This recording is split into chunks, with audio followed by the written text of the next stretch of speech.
Hi, and welcome to SEO Hangouts with Josh Bachynski. This week I've got an exciting update to my Panda Do and Don't list, the complete Google leaked Panda Do and Don't list.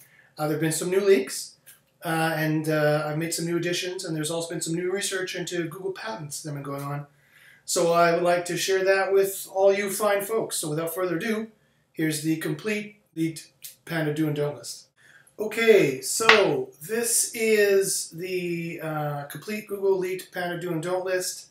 Was updated, as you can see, on the 23rd of September, and I have added some the Google patent information that was shared with me by Terrence, who I'll get to in a second.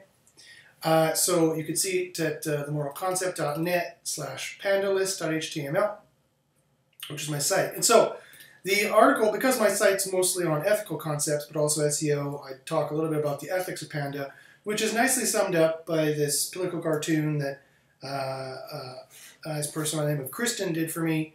And basically it's Google's patent instructions, and, well, that's clear. And that basically sums it up.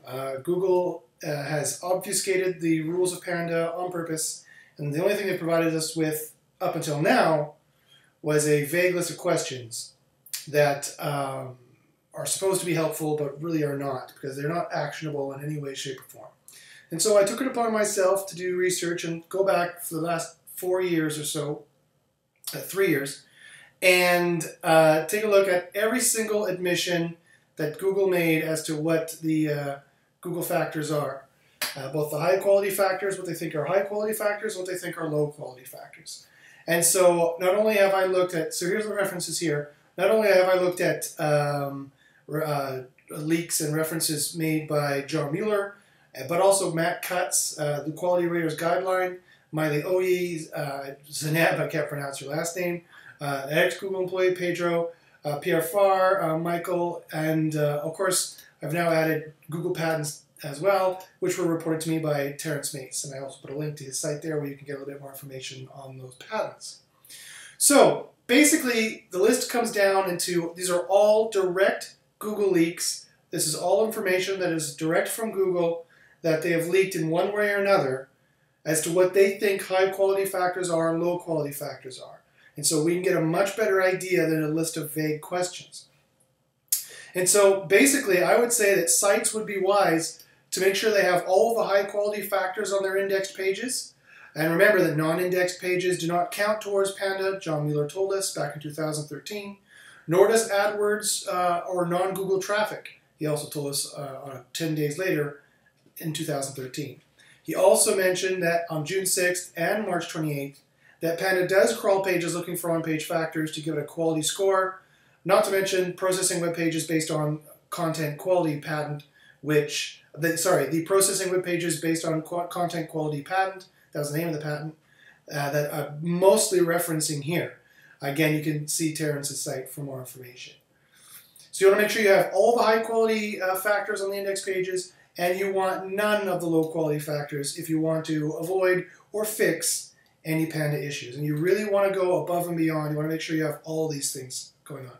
So just remember, just reiterate, all this is not my opinion, or it's as little of my opinion as possible. This is all coming from Google leaks, either employees, ex-employees, their secret Quality Raters Guideline, and or their patents that they release. And the patents, I've only shown where the patents corroborate other leaks they've already made, and then patents that I do not have a leak corroborating it yet, but I will ask, I have listed below. So let's go through these again.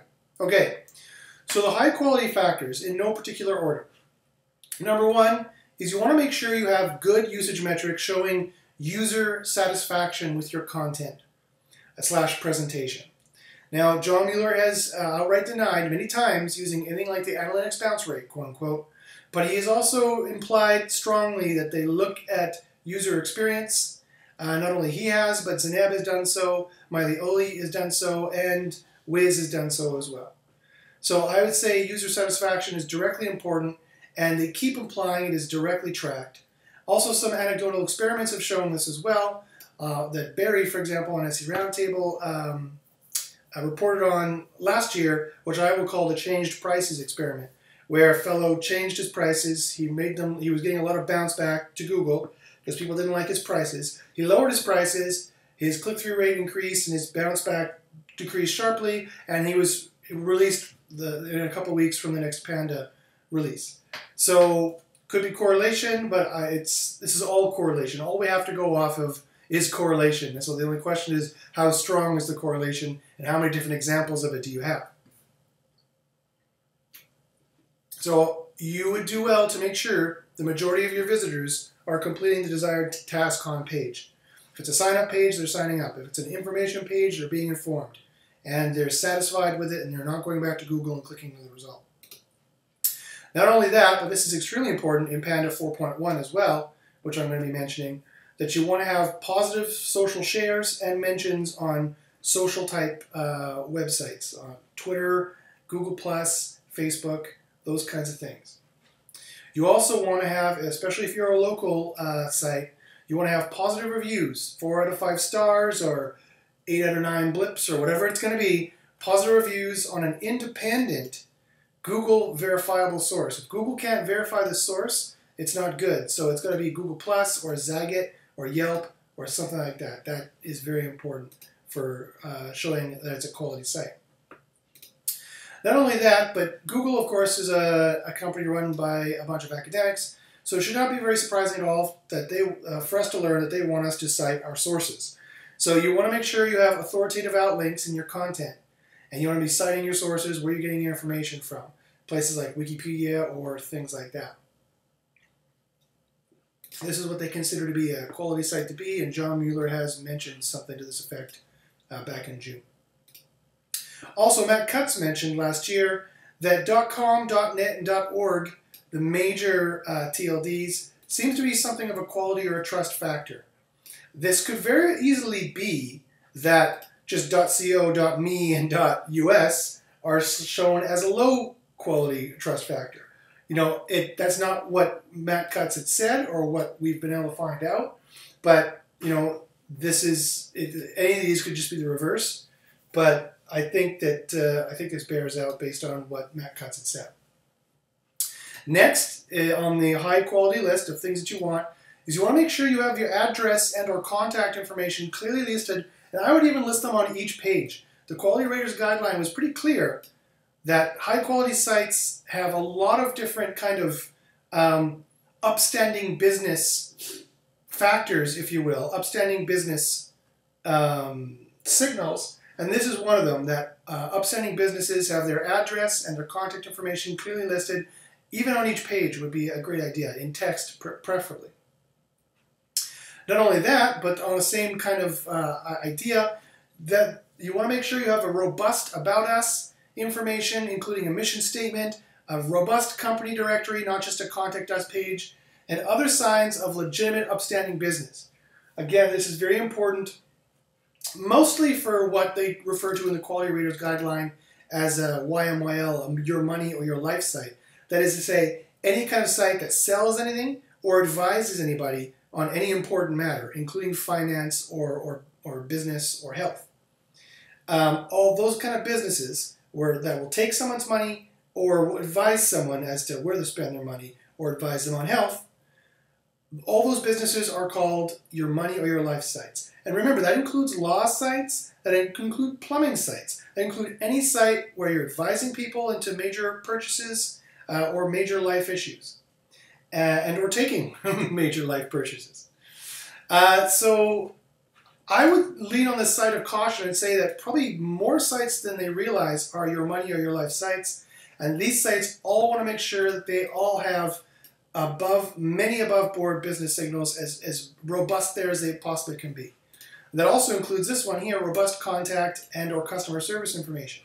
The Quality Raters Guideline that was leaked in March 2014, talks a lot about making sure that you have more than just an email form for people to contact you. You have to have your address and all your locations listed and phone numbers listed and multiple ways for people to get a hold of you to make sure that they know that you're an upstanding business. And when you think about it, think about all the affiliate sites out there, or a lot of the affiliate sites out there. They're not going to have this information, right? They're not going to, they probably won't even have this information either, right? Because you can't get a .com, .net, or .org anymore. Although I'll talk about that in a second. There's a very interesting patent that Terrence brought to my attention that refers to this directly. But they're not going to have this kind of information here, you know, because they are not a, if you'll forgive me for saying, my fellow affiliates, upstanding style businesses. They're not the creator of the product, they're just an affiliate of the product, and so they're not going to have their information on there probably. I would suggest getting some information on there, even if it's not necessarily true or accurate. Okay, also this is very important, I'm finding, for what I'm calling buzz generation these days, is that you want to make sure you have a very positive reputation on blogs and forums. Any industry-related blog or industry-related forum. For example, in SEO. If you're an SEO, you want to be referenced on SE Roundtable and Search Engine Land, or your site's referenced on SE Roundtable or Search Engine Land, or your brand is referenced on SE Roundtable or Search Engine Land, or Black Hat Forums, or Black Hat World, that is to say, or inbound.org. Those are the industry-related blogs and forums. And so that's where you want to be mentioned if that is your industry. If that's not your industry, then you'll want to be mentioned in other places. Where exactly? Well, for example, this is exactly what it says in the quality rating guideline. You want to be listed in news articles, so official like news sites like ABC or CNN or whatever, not someone's independent blog, you know, unless it's a bigger blog.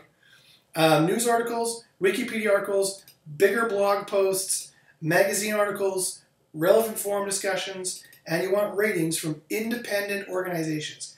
Independent, verified, upstanding is the key there. Again, independent, verified, upstanding organizations are the key there. Google is really trying to make other people do the work of verifying the quality of their results.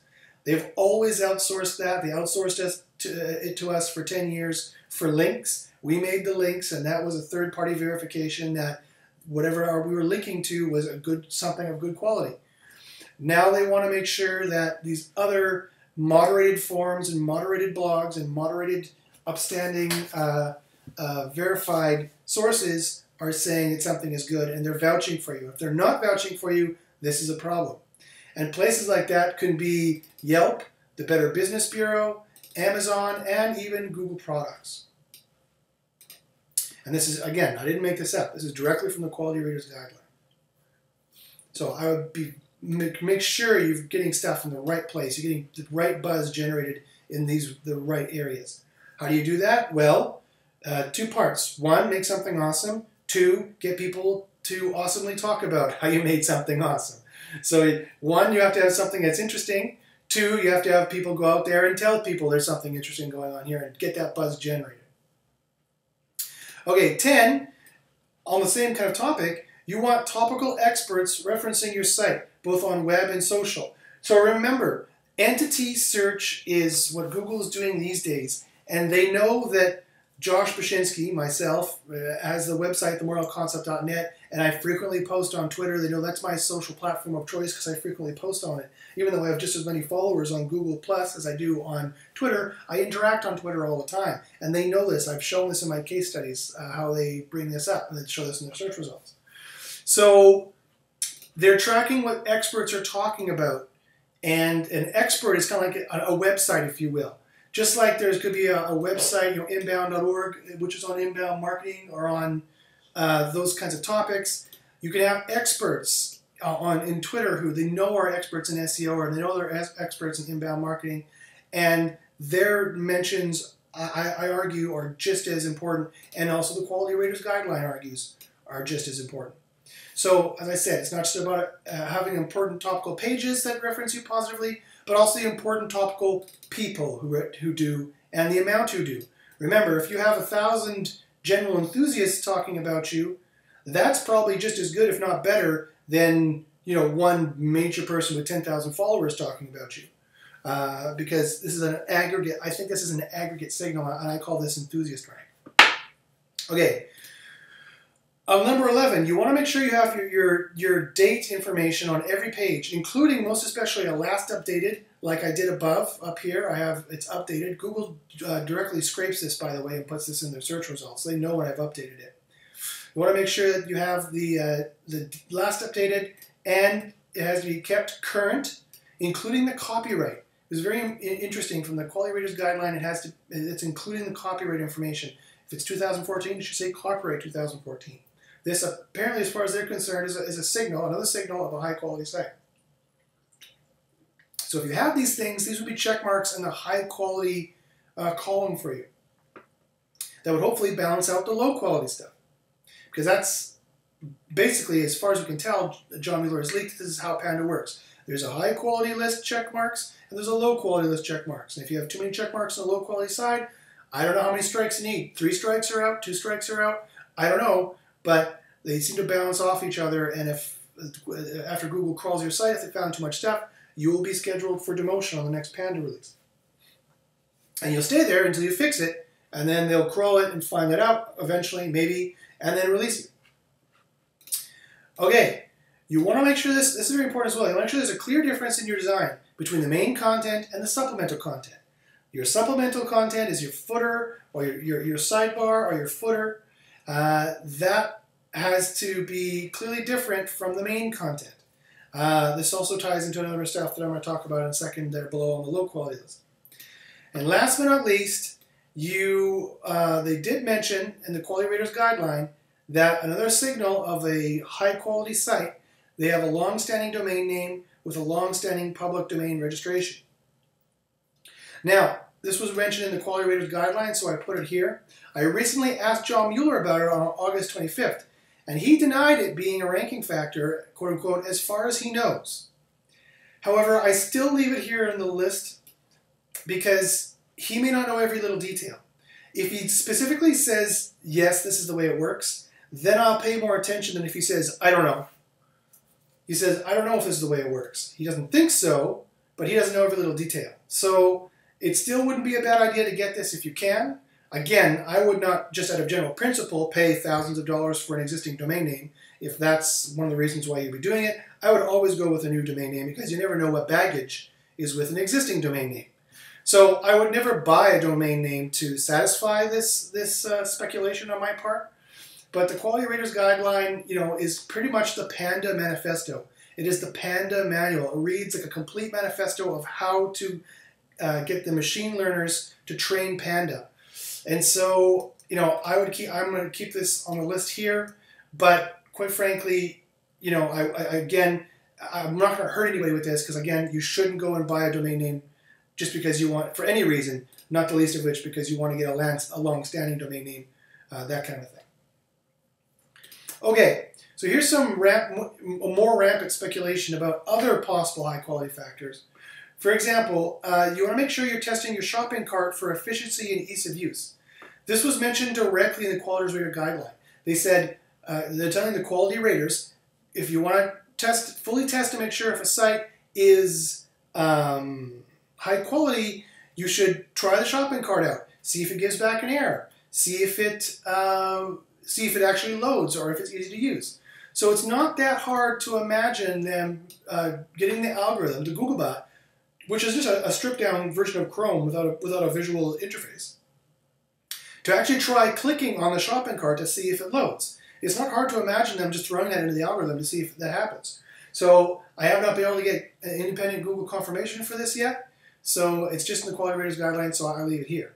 Not only that, but Matt Cutts at the last SMS Advanced in 2014, June of 2014, he did mention that web forms need an autocomplete. That it's also very important, this is important for mobile, but it's also very important for your user metrics. He didn't mention if this was part of Panda or not, but he did mention that web forms need autocomplete if possible. And you should reduce your web forms. Like if you have a form with name and address and city and hair color and height and a million different questions, you think you might be doing yourself a favor by limiting the amount of sales requests you need to or sales back and forth you're going to need to do, but really you're not, because I think this could be a Panda factor, and or at least it could have part to do with user metrics, which I know is a Panda factor. And if people are bouncing from this page because they're, oh God, I don't want to fill this form out, and they're leaving and going to some other site, that is a problem. You want to streamline your presentation as much as possible. And if you lose your rankings because of Panda, you're not going to get any sales requests anyway. So you might as well get them into the sales process, and don't make a big complicated form hoping that it's going to make people not sign up and save yourself some work. I'm all about saving yourself work. Trust me, I understand the efficacy of business process, but this is not one of the ways to do it. Okay, so here are the low quality factors. Now there's many more low quality factors, and so we'll go through them. The top of the list, of course, is having bad user metrics. Again, I don't know if bad user metrics is a strike or good user metrics is a plus, or it's one or the other or both. But definitely, I put it here twice because definitely bad usage metrics showing possible user dissatisfaction with your content or presentation, including these specific things have been mentioned.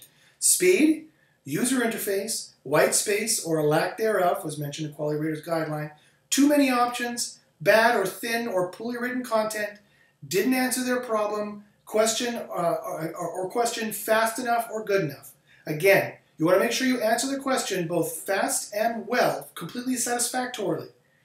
And this has been mentioned a number of times by a number of different Google employees. And also recently I added that there's that patent support, direct patent support for this as well. So I would say you ignore or deny this at your own risk. You ignore or deny this at your own risk. Okay, next, duplicate or aggregate tag or category content. Again, numerous Google employees have mentioned that it's a no-no, that it's a no for their quality algorithms, and it's also been mentioned in the Quality Rater's Guide as well. This is a specific Panda 4, which was released in May of this year, 2014, Panda 4 factor. A lot of aggregate sites got hit. Not only that, but having duplicate titles and meta description. Matt Cutts mentioned last year that it would be better to have no titles or meta description than having duplicate titles or meta description. So this is, I think, a direct quality factor as well. Not only that, but having aggressive search phrase keyword use on site, including the URL string, anywhere in the domain name, or the directory structure or the page structure, and anywhere in the page content, and the HTML code, like the title or the alt attributes. Again, title or alt attributes are not the title tag. The title tag goes up at the top. The title or alt attributes are parts of the image tag or the anchor tag that makes the little words pop up. Certain plugins and CMSs like WordPress, for example, still think it's 2008 and like to stuff these title attributes full of keywords. John Mueller has specifically, explicitly said, this is keyword stuffing, this is a low quality tactic, and this is not what you want to be doing. Not only that, but Terrence was, on this page here, his page that he analyzed a bunch of patents, recently told me that they have a patent out for URLs with any generic words in them. For example, if your URL was bestherbopills.com, those are all generic words, best herbal pills. Now, back in the day, that would have been a great exact match domain for you to get. If you can get best herbal pills and get it ranking for herbal pills, and you were selling herbal pills, man, you would have made a lot of money, trust me. But these days, it might work now, but again, you have so many strikes already against you. You already have a URL with generic words in them, and I'm going to get to a few other strikes against you down here. But I just want to mention there's a patent against this as well, excessive search phrase keyword use on site, including the URL string, anywhere in the URL string, including the main. Okay, number 5 is an edit. On August 25th, I made an edit. I've removed an item, and I've added another item, because John Mueller, I asked him, and he was able to change it, and he changed it in a way that was not, I don't know. He said, oh no, I know exactly, blah, blah, blah, that's what he said. So this is the new low quality factor that I've added, and it's having keyword stuffed internal links on your blog pages or your internal pages or any internal pages. So back in 2008, some people thought that this was a great SEO tactic, and actually it did work, boost your page rank fairly well back in 2008. To have, if you have a blog page and, every third or fourth word or every 2 or 4 words or key phrases in a paragraph are exact match keywords linking either somewhere else or on the site. John Mueller has said specifically that this is both a problem with the number of keywords, so there could be keyword stuffing, and the ratio of links on the page. And so Google has admitted that both are signals for low quality in their eyes. Both John Mueller has mentioned that this is a problem for a number of the keywords on the page, and he said that on December 2nd and August 25th, and the patent that Terrence was kind enough to share with me said that there is a ratio, I'll get to that in a second, there is a patent out for the ratio of text to links on a page. And I think in Panda 4.1, I'll have a case study coming out on Panda 4.1, the winners and losers, and I think this is going to be a big deal, which I'll just give you a bit of a sneak, spoiler alert, I'll give you a bit of a sneak peek on what I'm going to be sharing in that case study. But I think this text to link ratio is going to be a big deal. They just released the patent a few months ago, and now they've released the Google Panda 4.1, and I see it taking effect. Okay, number 6 on the very long, very large, low quality don't list, don't have these things on your site. Having any off-topic or multi-topic links or content on site. This is very important. Been mentioned numerous times by John Mueller. For example, a site on finance can't talk about cooking recipes on their blog. If you have a site on finance, you can't be posting recipes or or how to buy a house or stuff like that. I'm sorry. I know this makes it more difficult for content creators and sites that are trying to desperately put quality content on their blog because they're running out of things to say in their particular niche. But that should not be the case. And if you run out of things to say in your niche, you shouldn't be saying anything at all. And if you run out of things to say in your niche, well then, quite frankly, you need to get a better writing team because there's always something to say in your niche, any niche that needs to put out content.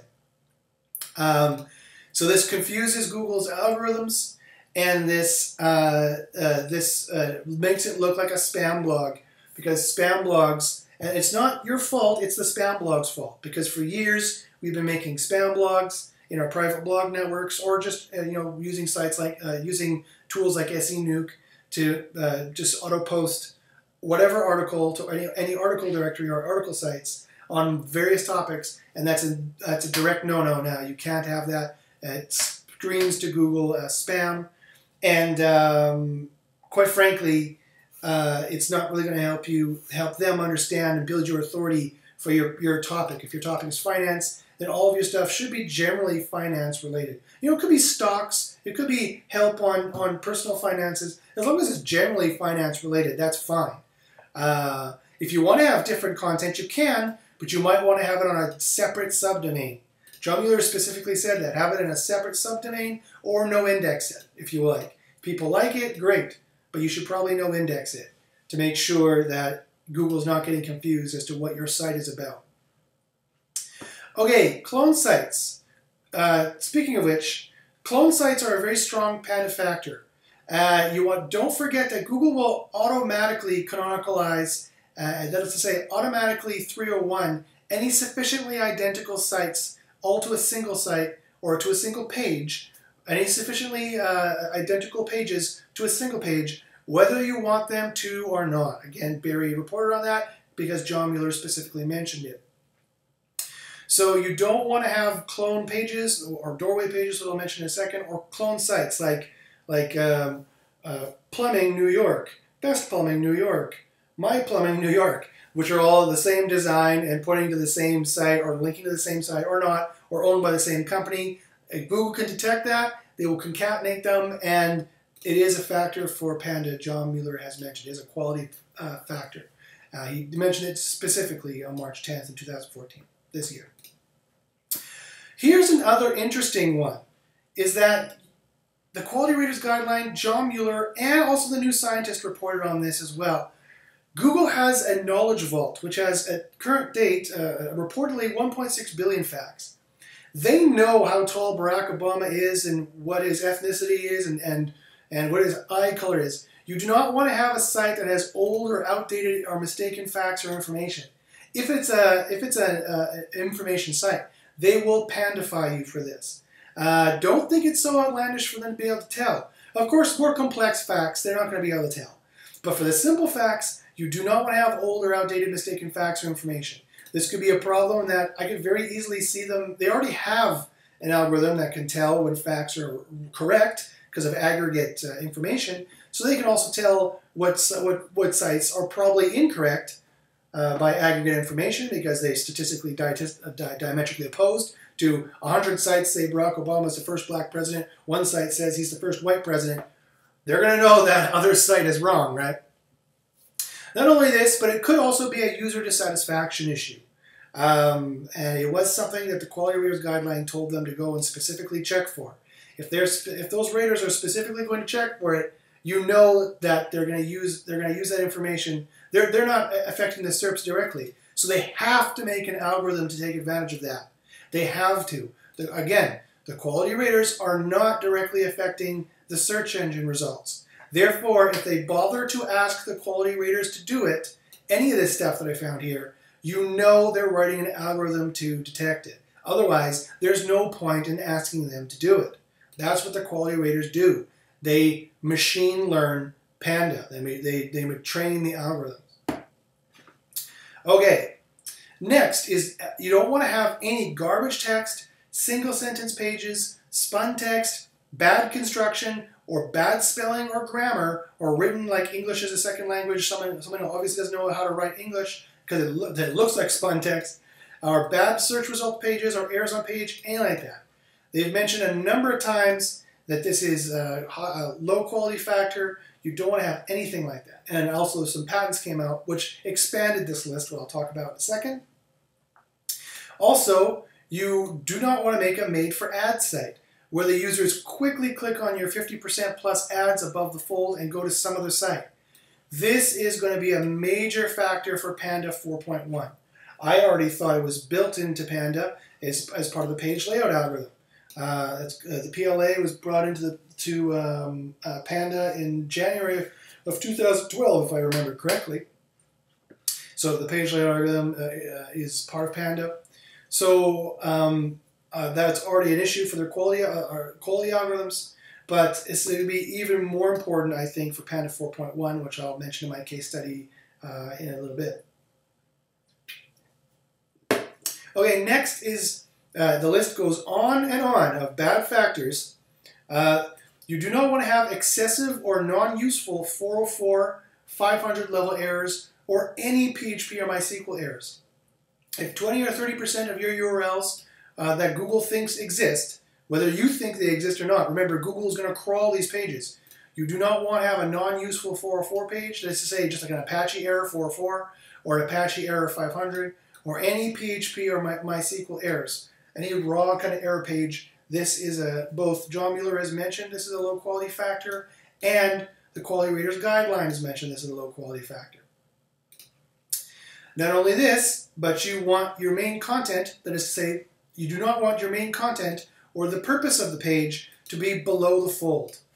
The studies on this are quite interesting, that people are very lazy and they scroll around with their scroller ball, and if they can't find in a glance what it is they're looking for, they get annoyed and bounce back, or a high percentage of them do, a good chunk of them do.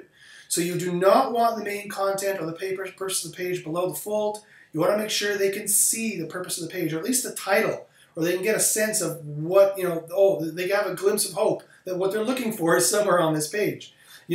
Even I have a large hero image here. This, the moral concept, this is a nice hero image that Clay Jackson, my designer, designed for me. And you can tell, you probably won't be able to tell if I shrink the screen on as I'm recording it, that it also is responsive, but at least you can see the title, so you know that the title's there.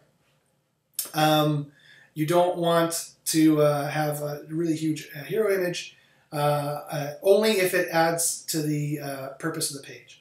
It adds to the design of the page. It makes people, it's good branding. It makes people like it. Okay, now, here's another one. You do not want to have, this is a big one for both, this is for Panda 4. I found this is a very big one for Panda 4, and I think it could also be a big one for Panda 4.1.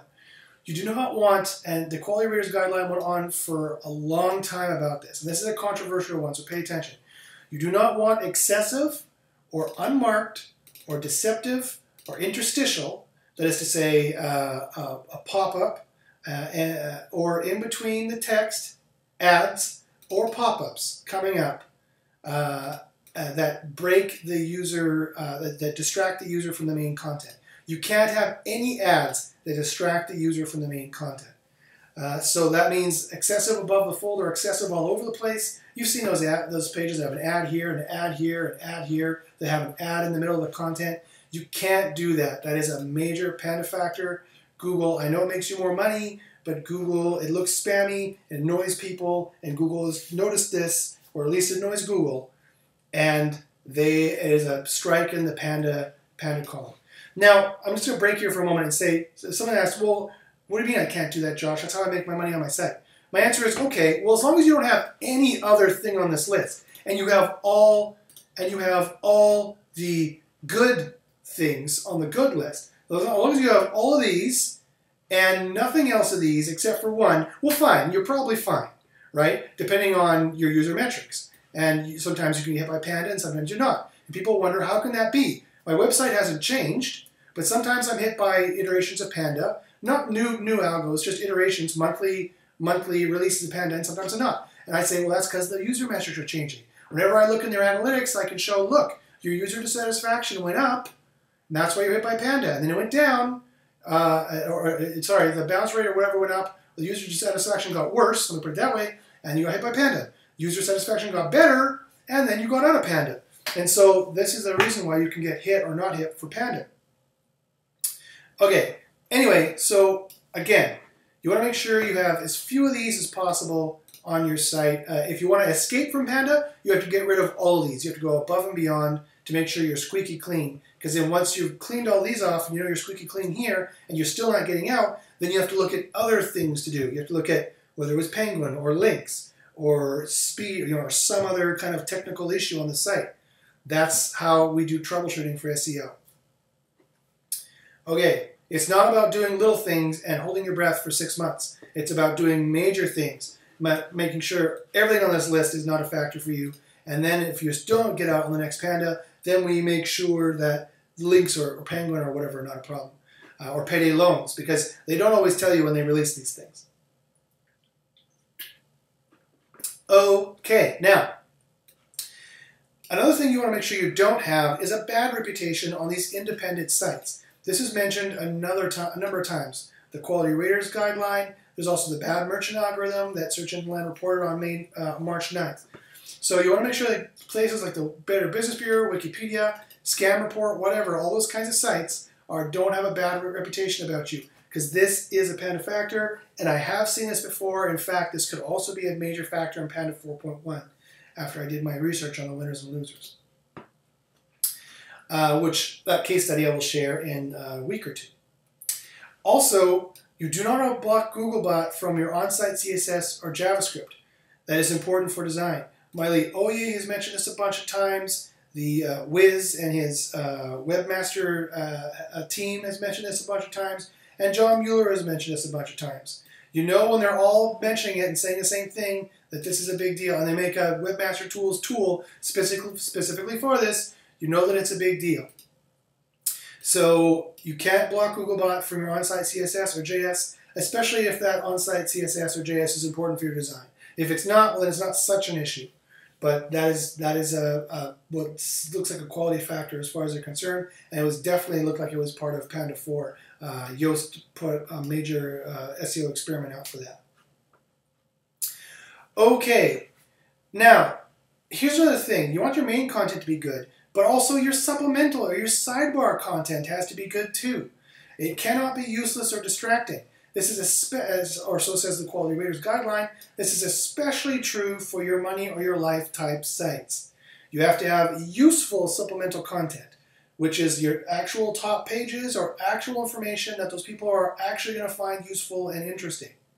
If you can't put something useful and interesting there, then don't put anything there. Okay, number 17. You do not want any low quality or spammy or duplicated or auto-generated or generic comments or posts on your site. I repeat, you do not want any low quality or spammy or duplicated, high or great article kind of comments, especially if they have spammy links in them, comments or posts on your site. The Quality Raters Guideline tells them to look for this. John Mueller has mentioned numerous times that this is a low quality factor. And he has also mentioned that it is a possible negative SEO exploit. So here is an interesting reason, perhaps, why Matt Cutts was refused in my private conversation with him and also in public and at certain conferences. He's refused to release a Panda list. He's refused to release this Google do's and don'ts for Panda. And I think the reason why is because I thought, well, there could be no possible negative SEO exploit there, because if it's all on-site factors, then only someone who can edit your site could sync your site with Panda, right? But this is not the case. If you have comments open, then someone could run a script, ScrapeRocks or Nuke or whatever, or Xrumor, to generate tens of thousands of comments, spammy comments on your site, or low-quality comments on your site, and Google can detect this, and so this is a possible negative SEO exploit. You have to, John Mueller has mentioned it is a possible negative SEO exploit. You have to make sure that all your comments are moderated and no one can comment to your site unless you approve the comment or post. Okay, number 18. So, I mean, sorry, just going back to that just for a second. So it is unfortunate. Of course, I have, not to get too much in a rant in my SEO rant videos, but I have mentioned to Google that this, I think, is highly negligent on their behalf and highly ignorant on their behalf, that they would allow yet another algorithm that can be SEO exploited. There's so many more negative SEO exploits than just throwing links at a site, which for the most part doesn't work unless you know how to do it, know what you're doing. It's getting harder and harder because Google is writing more complicated algorithms to detect links. And quite frankly, a lot of the sites that already had link spam, that were teetering on the edge of a cliff, that were very easy to point a couple links at and have them tank, a lot of those sites are gone. So it's getting harder and harder. Okay. Both John Mueller has mentioned, and there is that patent regarding URLs with generic words in them, that EMDs are held to higher standards. The EMD algorithm came out and is associated, it was released the exact same day as Panda. I think it's part of Panda. And John Mueller has mentioned that EMDs are held to higher standards. And again, there is that patent that said that URLs with generic words in them that's a low quality signal that they can detect and use for quality algorithms, quote unquote. So I think that if you have an EMD, you have to be very, very careful. You have to be super above board and make sure that you have to make absolutely sure that your users are loving your content. And also longer EMDs are a spam factor. Matt Cutts did mention to me on SMX West on March 13th in 2014 that in a private conversation that I brought him a client site and showed it to him, and it was a long EMD with generic words in it, and he said, yeah, you probably want to get your customers to get off that EMD. There's no reason. I think it would be highly irresponsible for him to tell me to tell my clients to move to another site just willy-nilly, or because he didn't like it, or because it looked spammy to him. I think they're direct. He did say that longer EMDs are a spam factor. You should get the clients to move off that site, because I told them they're having quality issues. And again, there is that patent about URLs with generic words in them. So again, EMDs are held to higher standards, and a longer EMD may even be a spam factor. And even Mike King, iPullRank on Twitter, at iPullRank, his name is Mike King, he even put out an experiment a couple of years ago showing that longer domain names do have a drastic, at a certain factor, I think it was 90 characters, have a drastic reduction in ranking, like a drastic correlation, which probably is showing some kind of issue there. Okay, we're almost done the low quality factors here. So slow speed is a demoting factor, especially over 20 seconds to download, or if it creates any user dissatisfaction. So you want to make sure you check your other browsers and mobile devices too. Matt Cutts has mentioned that at both SMXs in 2013, the last two, 2013 and 2014. Not only that, but any e-commerce or health or legal-related sites that say your money or life sites are also held to higher standards to protect users as well. So again, remember this includes any site that advises on health or financial matters whatsoever. They are all held to higher standards. It said that in the Quality Raters Guideline. What that means, I don't know, but I thought it was important enough to list here on the list. It could just mean all the high-quality stuff that I mentioned above in the high-quality list.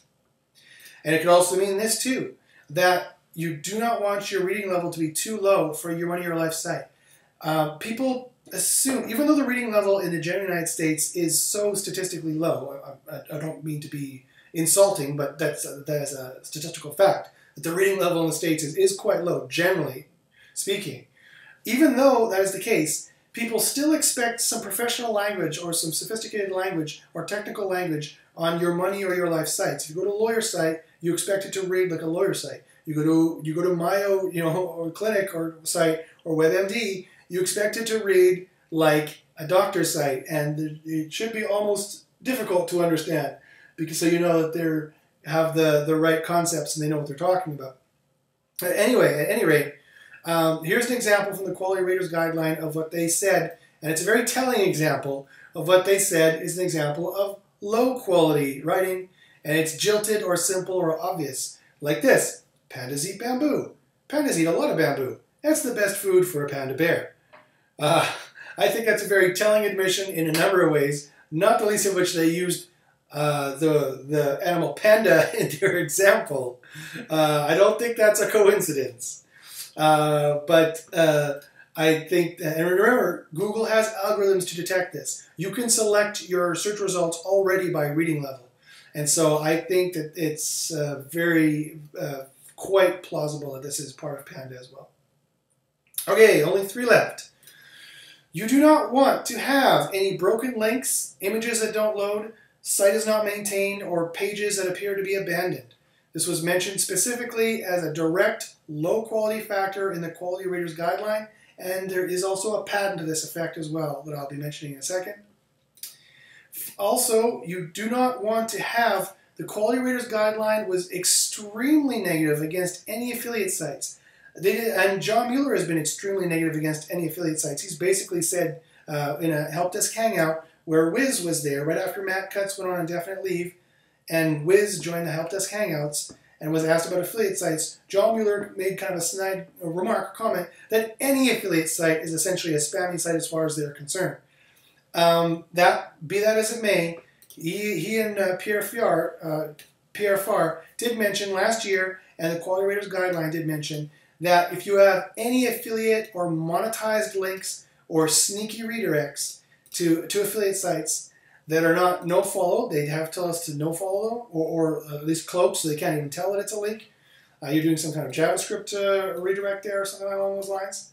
Or use an interstitial page, right? They click the link to go to the page, and interstitial will come up, and it says, great, you're going to go to make a purchase on the site, 5, 4, 3, 2, in 5 seconds, and it's counting down. Fill out the form here, and there's like a form there, that kind of thing. That's great. That doesn't really diminish click bleed. In fact, that direct instruction usually helps the affiliate site make more sales when they go to the main site, if you give them instructions on how to quickly and efficiently fill out the form so that they can make the sale. And last but not least, finally, number 25 on the low quality list, as the list sits right now, based on all the evidence information that I have to present to you guys, is doorway pages. John Mueller did mention specifically, July 15th this year, that if you have this is his example, if you have a Law Chicago / Law New York / Law Winnipeg / Law Toronto, that this is our doorway pages. It's a thin content problem. They don't really care about it from a local ranking perspective. They care about it from a canonicalization perspective. They want to only rank the best pages And if you have like duplicate content on here or duplicate content on here, or like mostly dupe content here, mostly dupe content here, or these are really thin pages that people are not enjoying or don't provide any information, that's not the way you want to do it. You want to have, if you have a law office in Chicago, you want a map listing and to rank in maps that way. If your law office in New York, you can list it on your site, but if you want to rank in New York for any law-related queries, you want to have a map listing so you can do the local ranking that way. That's how you get local ranking these days, not through keyword stuffing or stuff like that. Okay, now, for those who have been patiently waiting through the list that have been marginally changed, so here's some of the interesting stuff that the patents mentioned are low-quality signals that they could be using, and I'm going to try to find out whether or not they're using it by asking John Mueller. The first one is again, having any other Google penalty or demotion could be a low-quality signal. John Mueller has both implied this, but also denied it. But there is also some patent support for this as well. That if the site has been hit by any other penalty or demotion, that could be a check mark in the low-quality column. It doesn't have to be a strong check mark, so they're not biasing the results completely. But it could very well be a minor signal, low-quality signal. And quite frankly, it would corroborate with a lot of different results people have seen. Okay, so here's some more ones for their written in patents that we need to ask Google employees about to see if these are being used in their quality algorithms. One, having the same IP or DNS address of known advertising network or content farms or link farms. This was mentioned in a patent that Terrence showed me. John Mueller has mentioned this before, although I know he's mentioned it before, but when I scoured my notes for the reference for when he has mentioned this, I couldn't find it. I couldn't find it. Just because probably private blog networks, I make sure they're all in the same IP address or using the same DNS. So I don't have that footprint for them to find. So I never bothered writing down when John Mueller said it, I never bothered writing it down because I thought it was old news. So I couldn't find a reference for it. But it was mentioned in a patent, and it could be a quality signal. I never thought of it from the patent perspective, so that could be an issue. By the way, if you want to find out, if you're not sure if you are on the same IP address as a content farm or spammy sites, all you have to do is a reverse IP search using Bing. In fact, it's very easy. Just go to Bing and type in IP colon and your website, and it'll show you all the other websites on that IP. And you could be surprised to find some other porn sites or some other spammy sites. You never know what Google might be lumping you in with. Okay, having a domain name that is a misspelling of a genuine site. Like googles.com or whatever. This is another factor of low quality. URLs containing generic text. Again, this is similar to other Panda admissions that have been out there. Having a site like Best Herbal Pills or Great Cars or Buy Used Car. Those kinds of sites. That was the way to do it in 2008. It is no longer 2008. Not to say that exact match domains still don't rank, and not to say that you can't rank them, but when's the last time you saw an exact match domain ranking really highly? You're seeing them less and less. At least I'm seeing them less and less. And the reason for that is obvious, is that they're held to a higher standard and they're considered more spammy. They already have 1 or 2 strikes against them. So you have to be extra squeaky clean to be running an exact match domain. Definitely, in my opinion, they are not worth buying. I would not go buy it, an exact match domain. I would register a new domain, maybe with one of the new top-level domain names, with one of the new TLDs, and get it ranking that way. I'd get a new site ranking in a week if you do it properly. So there's no sandbox if you're doing it correctly.